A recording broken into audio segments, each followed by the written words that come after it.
Hello people, I'm D Scorpion. With the upcoming Fury of the Deep box set, it's gotten me motivated to start collecting Fyreslayers again, as well as put on more of a unique theme for them that I don't really see very often. In that Fyreslayers, to me, should have actual molten skin. And so in this video, I'm going to quickly show you how to do that. Also, I apologize if my voice sounds bad. I've come down with gunk in my throat again. The past few weeks have been rough. To start off, you're going to want to base your model, and don't base it like this. While I personally find black to be a very good primer, when trying to use yellow over it, especially from this Vallejo Air brand, it's not exactly the best results.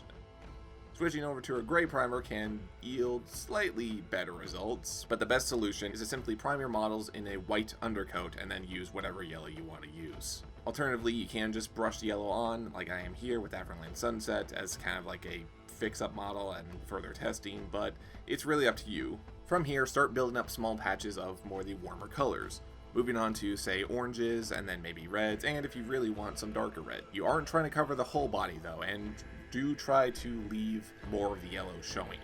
I will mention now, you don't have to start with a yellow coat. I did experiment with various base colors of dark red working up to yellow and everything in between, with these yielding various results in the final product. After that, we're going to use a layer of Ard coat all over the body.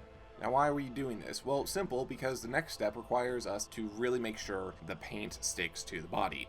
And what paint are we using? Mordant Earth. A paint that's typically more reserved to basing, but here we're going to be applying it all over the body. Do try to be careful of all the runes around the muscles and legs and whatnot. It's probably better to go in and paint those gold beforehand so you actually kind of have a better idea of where they are. Additionally, you don't want to just brush the Mordant Earth on in this case. I actually found better results in more or less dabbing and globbing it on in various areas than trying to smooth it out, because it actually gives more of that crackle effect. Then when it's fully covered, set it aside to dry, and you should have something like this. And just to make sure it stays on a bit better, we're going to go back, but this time with Lamia Medium, to fully seal it all down.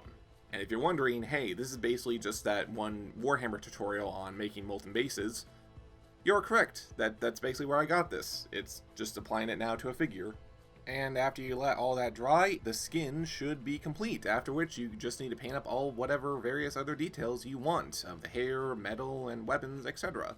Thank you so much for watching. If you liked the video, click the thumbs up, leave a comment down below, share it around, and also consider subscribing for more, because it generally tells me that people are invested in the content I make, and it pushes me to make it better now, especially with my current work schedule. Thank you for watching.